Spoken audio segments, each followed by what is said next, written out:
कि जिस दौरान मुझे झूठा फंसाया था, मेरा आईटीबीपी की नौकरी लगने वाला था और इस दौरान मेरी माँ भी सदमे से मर चुका है। सभी जितने भी अधिकारी ने मुझे झूठा आश्वासन दिया, सारे सचिवालय में सचिव रैंक में बैठ पड़े हैं। मैं प्रशासन से एक ही मांग कर रहा हूँ कि जो मेरे 3/8/2010 से मेरे साथ गलत कर रखा है उनके खिलाफ कार्रवाई किया जाए। 30 तारीख से गांधी पार्क के गेट के आगे बैठूंगा। अगर सरकार एक तरफ तो न्याय नहीं दे रहा, तो भगवान के मंदिर में बैठा वहाँ भी नहीं बैठना दे रहा है। अगर सरकार मुझे न्याय नहीं देना चाहता है तो मुझे उत्तराखंड राज्य से का मेरा नागरिकता खत्म कर दिया जाए, चाहे उसके बाद मैं भीख मांगू, कुछ नहीं करूँ। 2010 में तत्कालीन मुख्यमंत्री डॉक्टर रमेश पोखरियाल निशंक को बम से उड़ाने की एक धमकी के मामले में जिस युवा को देहरादून पुलिस ने गिरफ्तार किया था, उस पर तमाम तरह की धाराएं लगी, गिरफ्तारी हुई और लंबे समय तक जेल काटनी पड़ी और उसके बाद अदालत ने उसे बाइज्जत बरी कर दिया क्योंकि सबूत ही नहीं थे।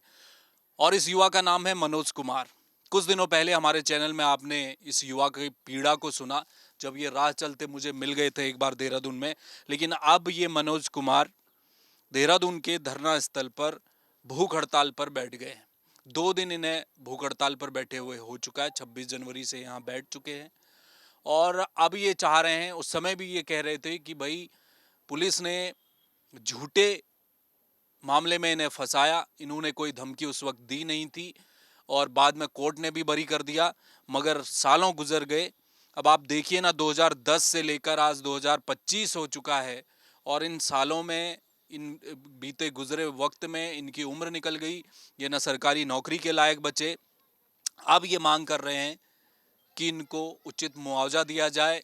जिन पुलिस अधिकारियों ने, कर्मचारियों ने गलत तरीके से इन पर आरोप लगाए, उन पर कार्रवाई हो या फिर उनकी भरपाई इस लिहाज से सरकार करे कि उन्हें कहीं नौकरी मिलनी चाहिए। मनोज भाई, आपने यहाँ बैठ गए हैं, आप क्या भूख हड़ताल कर रहे हैं? तो मेरा कहना है कि मैं किसी सरकार के खिलाफ 2010 में मैं पढ़ाई कर रहा था हॉस्टल में। 8-10 लड़के, किसी लड़के ने फ़ोन कर दिया था, जबकि पुलिस को सारा सबूत मिल गया था। तो मिलने के बाद भी पुलिस ने ज़बरदस्ती मुझे झूठा फंसाया गया, 4 महीना जेल डाल दिया, 8 साल ये केस चला। उसके बाद कोर्ट से बरी होकर मैं डीएम पिथौरागढ़ के माध्यम से लिखा कि जिस दौरान मुझे झूठा फंसाया था, मेरा आईटीबीपी की नौकरी लगने वाला था और इस दौरान मेरी माँ भी सदमे से मर चुका है। कई बार पिथौरागढ़ में भूख हड़ताल में बैठा, शासन प्रशासन ने झूठा आश्वासन ही दिया। लास्ट में इन्होंने मुझे आपदा विभाग में रख दिया, वहाँ से भी हटा दिया।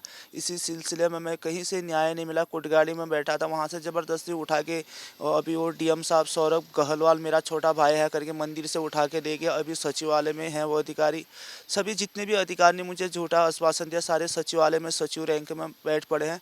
कहीं से न्याय नहीं मिला। मैंने पीएम को लिखा, राष्ट्रपति को इच्छा शक्ति मृत्यु के लिए लिखा था, राष्ट्रपति ने मुख्य चीफ सिक्योरिटी को लिख चुका, कहीं से कोई न्याय नहीं मिला था। तो मैं 11 तारीख 2025 में देहरादून में आके मुख्यमंत्री और राज्यपाल को लिखा, सुरक्षा मुहैया कराया जाएगा और जो मेरी नौकरी से वंचित रहा उसके जगह में कहीं ना कहीं मुझे सरकारी जॉब दिया जाए। जो मेरी आर्थिक नुकसान है, पुलिस के मारपीट से मेरे दोनों कान पे छेद है, उसकी ऑपरेशन होना है, लोगों का कर्जा है, बैंक का कर्जा है। तो मैं कहीं से न्याय नहीं मिला। 26 जनवरी से यहाँ पर भूख हड़ताल में बैठा हूँ, यहाँ पर मेरी सुनने वाला कोई है नहीं। मैं प्रशासन से एक ही मांग कर रहा हूँ कि जो मेरे 3/8/2010 से मेरे साथ गलत कर रखा है उनके खिलाफ कार्रवाई किया जाए। इसी सिलसिले में 25 फरवरी 2019 को पिथौरागढ़ जनता दरबार में गया था। एसडीएम संतोष कुमार पांडे के द्वारा मेरे पर मारपीट कर दिया, जाति सूचक शब्दों का प्रयोग किया, जबकि उस अधिकारी के खिलाफ जांच चल रहा था। ये अपर सचिव अनिल जोशी ने एक पत्र दिया था, आप सबूत दो। सबूत देने के बाद भी कोई कार्रवाई नहीं हुआ। मैं 21 तारीख को इसी 21/1/2025 को मैं देहरादून में डीजीपी साहब से मिलने के लिए गया था, पर्सनली मिलने के लिए। वहाँ पर सिपाही ने मुझे आने से मना कर दिया। मैं सचिवालय में जाके खुद सचिव साहब से मिला। उनका कहना है कि मुआवजा हम करेंगे तुम्हारे लिए, लेकिन कब करेंगे कोई पता नहीं, उन्होंने कोई समय नहीं दे रखा है। तो मैंने उनको बोला, साहब अगर मुझे न्याय नहीं मिला, देहरादून में भूख हड़ताल में बैठ जाऊँगा करके लिख किया था। मैं, सरकार ने मेरी कोई मांग नहीं किया, तो मैं यहाँ बैठ गया हूँ। और इसी सिलसिले में मैं देहरादून में भी आगे मैं ये रुड़की मैथरॉन में रेस जीत के वहाँ से भी खेल प्रतियोगिता। ये कब जीते आपने? ये मेडल कौन से हैं? 16 दिसंबर 2025 को। अच्छा, तो अब ये बताइए मनोज कि क्या अभी आप कितने दिन से भूखे हैं? 2 दिन हो गए आपको? मैं 26 जनवरी से सुबह 10 बजे बैठ गया था। अभी तक किसी अधिकारी का भी यहाँ आना, अभी तक किसी अधिकारी ने कोई सूद नहीं लगा। एक पुलिस अधिकारी, उनका कहना है कि अभी मेरा वीआईपी पे ड्यूटी लगा है, मैं कल शाम या परसों तक तुमसे मिलूंगा। हाँ, तो आज तो राष्ट्रीय खेलों का शुभारंभ भी है, प्रधानमंत्री देहरादून आए हुए हैं। तो ये पत्र जो लिखा है आपने, ये क्या है? इसमें लिखा है सेवा में श्रीमान माँ के मान्य। नहीं तो आप ये कह रहे हैं कि आप अब गांधी पार्क में अपना आमरण अनशन शुरू करेंगे? 29 तारीख से गांधी पार्क के गेट के आगे बैठूंगा। अगर पुलिस प्रशासन मुझे परेशान करेगा, कुछ करेगा, तो मेरे पास एक ही ऑप्शन है, इस उत्तराखंड राज्य और इस दुनिया से अलविदा कहने का। मेरे पास कोई दूसरा चांस बचा ही नहीं है। मैं सरकार से अपील करना चाहता हूँ कि मैं ना सरकार का खिलाफ हूँ, लेकिन आखिर ऐसा सिस्टम क्यों हो रहा है? जिन लोगों ने गलत किया उनको दंडित करने के बजाय इस मामले को, जिस चंद्रभान अधिकारी ने मुझे झूठा फंसाया 2010 में थाने में, उसके सामने सबूत प्रूफ, उसी अधिकारी को जांच अधिकारी बनाया गया। सीएम पोर्टल में उनका नाम है। और पुलिस का कहना है, जो मुख्यमंत्री ने आपके मामले में जांच बिठाई थी उसमें क्या निकला? मुख्यमंत्री खंडूरी जी ने जांच के लिए लिखा था, उनके द्वारा पुलिस अधिकारी को लिखा, उन्होंने जांच करने के बजाय सीधा आपने धमकी दिया करके डायरेक्ट अपराधी बना दिया गया। उसके बाद 4 साल के बाद कोर्ट से बरी हुआ। और इसी सिलसिले में मैंने सभी जगह लिख चुका हूं। जब सरकार एक तरफ तो न्याय नहीं दे रहा, तो भगवान के मंदिर में बैठा, वहां भी नहीं बैठना दे रहा है, तो मैं जाऊं तो कहाँ जाऊं? आप ये बताइए मनोज, तो क्या चाहते हैं आप? मतलब आप ये चाहते हैं कि कोई सरकारी नौकरी मिले और आपके जो साल बर्बाद हुए हैं, क्योंकि आपको कोर्ट से बरी हो चुके हैं आप, तो आप क्या भरपाई चाहते हैं? आपकी मांग क्या है? मैं हाई कोर्ट से भी मैंने अपील किया। हाई कोर्ट ने सिविल कोर्ट देहरादून में बोल रखा है, सिविल कोर्ट में मुझे 2,10,000 रुपया कोर्ट फी जमा करना। और जिस सरकारी वकील को मुझे लीगल के माध्यम से मिला, उनका कहना है, विवेक कुमार सर का, कि आप मुझे मेरी फीस दिया जाए। मैं जितने लीगल में केस आते हैं निःशुल्क, तो मैं सभी केस लड़ूंगा, तो मेरा बच्चे कैसे पालूंगा, कहना उन अधिवक्ता का है। मैं सरकारी अधिवक्ता पे भी विश्वास खो चुका हूँ। जब यानी कि मनोज कुमार को 2010 में तत्कालीन मुख्यमंत्री डॉक्टर रमेश पोखरियाल निशंक को बम से उड़ाने की धमकी के मामले में जब इन्हें पकड़ा गया, इनकी गिरफ्तारी हुई, इन पर तमाम तरह के आरोप लगे, लेकिन कोर्ट ने इन्हें बरी कर दिया। बरी करने के बाद कौन से सन में बरी किया था? 2017 में 2017 में इन्हें बरी किया था देहरादून की अदालत ने।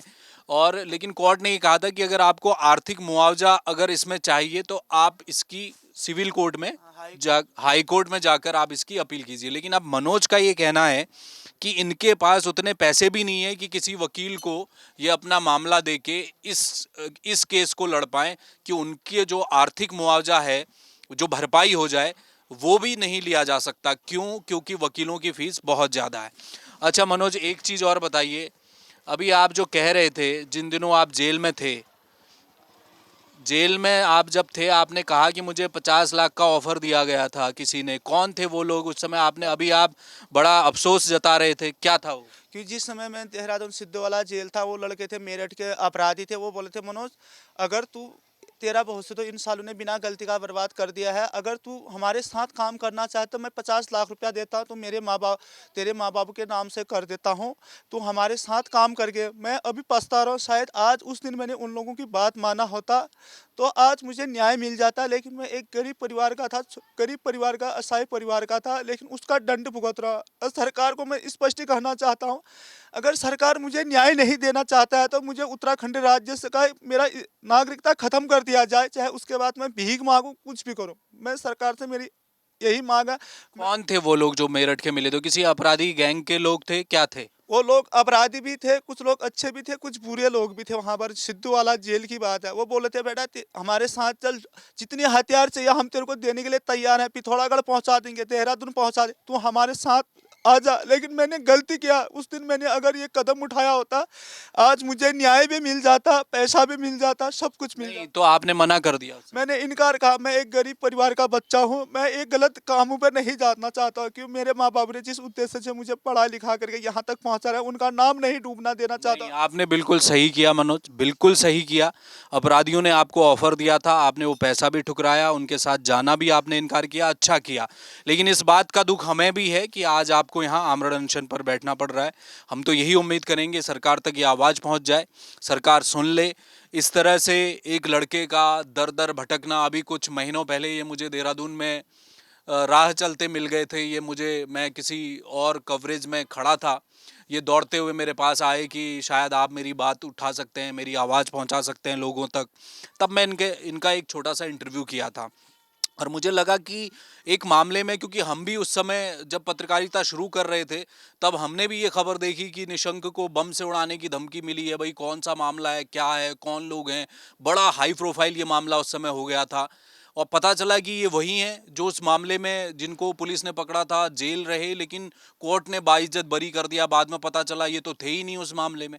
तो ये लंबा संघर्ष मनोज का है और उम्मीद की जानी चाहिए कि ये तमाम, देखिए गले में मेडल हैं, ये प्रशस्ति पत्र लेकर जहां जहां भी ये गए, मैराथन कई जगह जाकर मनोज। जान बचा रखा अच्छा, आपदा वाले। 2022 की आपदा में जिला प्रशासन ने एक छोटा पद दिया मुझे धारचूला में, करीबन 52 लोगों की जान बचा रखा मल्ली बाजार में। आज वो अधिकारी सारे सचिवालय में बैठे पड़े हैं, कोई डीजीपी है, कोई मुख्य सचिव है, कोई आईजी है, कोई डीआईजी है। आखिर इनको भी तो पता चलना चाहिए कि हमारा क्षेत्र का एक लड़का जो हमारे इतने फैमिली की जान बचा रहा है, वो लड़का आज दर दरे ठोकरे खाते, इसको इंसाफ मिलना चाहिए, तो बोलना ही चाहिए था, लेकिन कोई सुनने वाला नहीं है।